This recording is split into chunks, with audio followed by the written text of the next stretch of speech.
I feel like existing in any online space for any amount of time can honestly skew your reality on a lot of things. For example, if you're scrolling TikTok skincare routines for 3 hours, you're probably going to think that having a 17-step skincare routine that varies from morning and night is normal. If you scroll through Bookstagram for too long, you probably will start to think that every single person who owns a singular book actually has a humongous library in their home with the ladder that scrolls back and forth. What I'm trying to say here is that every single niche on the internet can skew our reality and our interpretation of the world around us in some way. We're just on our phones for so long and consuming this media so often that we start to think like, am I the one that's not normal? And my answer is, hold your horses. You are absolutely normal. The influencers, however, are not. So welcome to my video, 5 things book influencers have brainwashed you into thinking are normal that are not normal. Number 1 is owning every single book you read. This is very common in the book space. Like when you watch a YouTuber talk about books that they're reading on YouTube, you'll see them every time they talk about a book, they hold the book up and then they'll say, I listened to this book on audiobook. Why do you own that book? I don't understand. Like they'll pay a subscription service, probably Audible, but they won't admit that because they know supporting Amazon is bad. So you paid probably like $15 to listen to that on audiobook, and then you also paid like $25 for that book?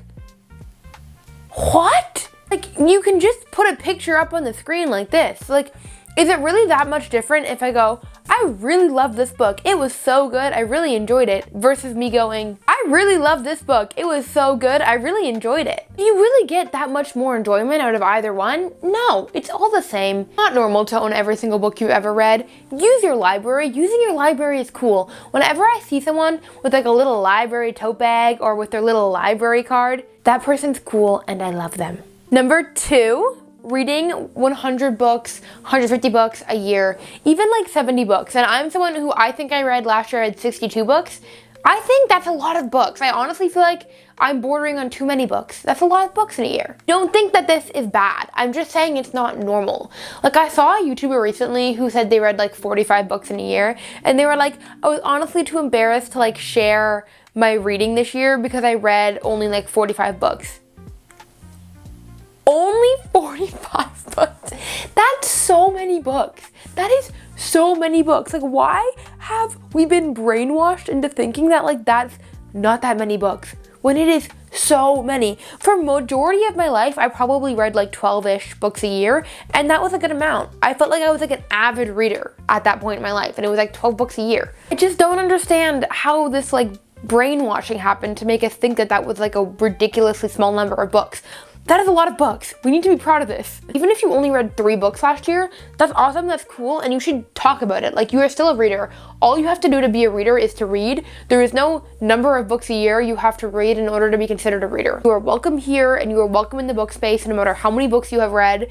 And if you feel unwelcomed by other people, hang out with me. If anyone is making you feel like you have to read that many books in order to be a reader, send them over to me. I'll have a talking to. Very intimidating behavior on my end.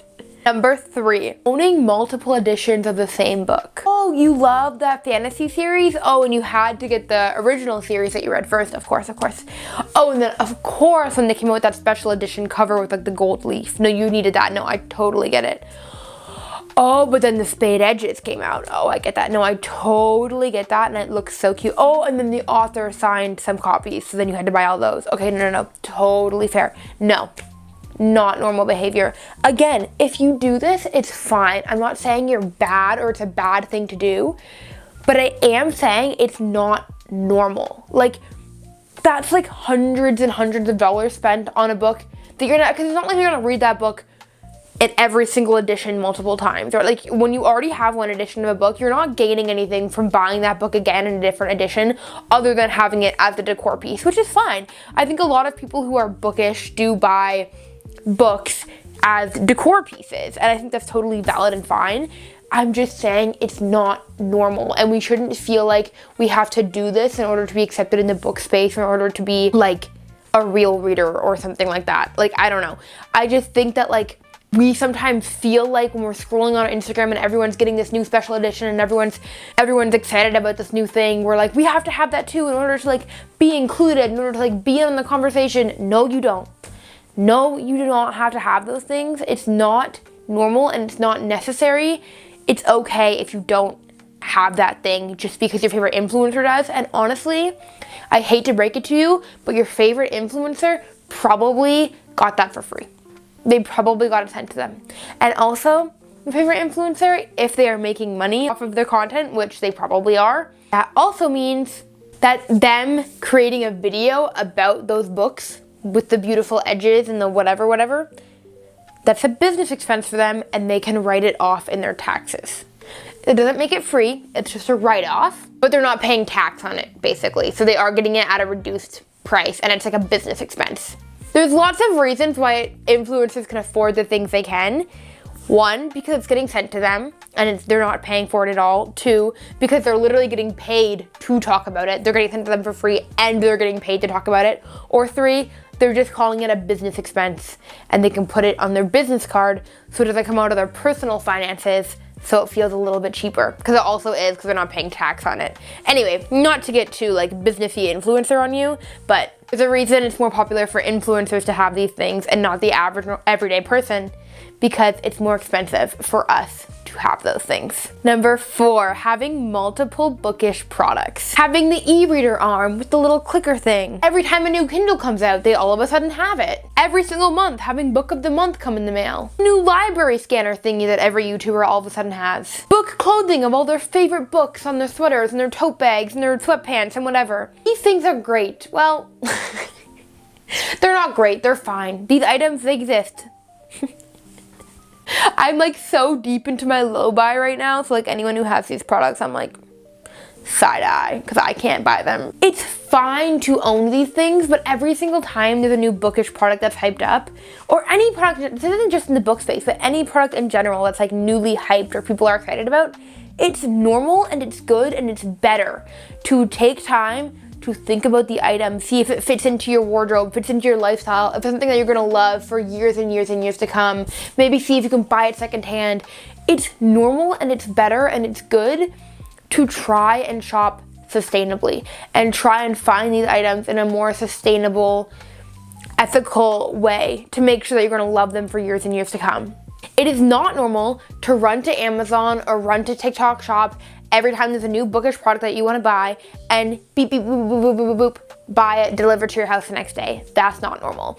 And do not let these influencers gaslight you into thinking that it is normal, because it is not. It is not normal to have every single book product that ever comes to market, because every single book product isn't going to work for your life and your lifestyle. And that is a good thing. Every single product isn't for every single person. I'm sure there are book products out there that are great for your life, and I hope that you find those and you buy a good quality version of it and you cherish it for your entire life and you repair it when it's broken.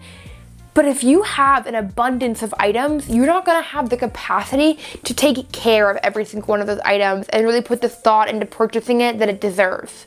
Over-consuming never feels good. It feels good in the moment. It's a big dopamine hit when you buy that product, and then when you own that product, it's really exciting on packaging it and all that things. That's why unboxing videos do so well on YouTube and on Instagram. But at the end of the day, you're just left with clutter in your home of items that you don't love and you aren't gonna have for your entire life and that don't make you feel good. You're better off taking more time to assess what you're going to buy and really thinking through your purchases. And I hope that you do that. It's really important for you, and it is not normal to buy every single item that you see online, so don't let them fool you. And number 5, the idea that book hauls are normal. This one might be a little bit more of a hot take, but I don't even think so. Like, I never have a book haul. I don't think I've ever purchased more than like 3 books in one like trip. And even then, I remember the time I bought 3 books in one trip, and it was crazy for me. I was like, I'm being crazy today, girls. I am being crazy. Like, book hauls aren't a normal thing. Like, when I buy a book, it's usually something I've thought about for a while, and I've been like, tomorrow I'm gonna go to the bookstore and I'm gonna buy a book and I'm gonna get a coffee, and it's like a whole day plan, because books are expensive and they're like not a necessary item to buy. It's definitely a treat to buy that. It's not normal to be buying 10 or 15 books in a day. That's not normal behavior. I'm sorry. That is like an average price of a book, like in Canada, for me, about 25 bucks. So if I bought 15 books in a day, times that by my tax, which is 13% in Canada, $423 in a day. That's not normal behavior. That's only 15 books. Like, that is not normal. No one should be doing that, because how fast are you really gonna read 15 books? Like, to me, my like new rule when I'm buying books is like, am I going to read this in the next 2 weeks? And if not, then I'm not buying it. Because if I'm not gonna read it right now, then why do I need to own it right now? Like, it is not normal to be buying hundreds of dollars of books regularly and posting them online. Like, I've seen some book hauls on YouTube literally with over 100 books.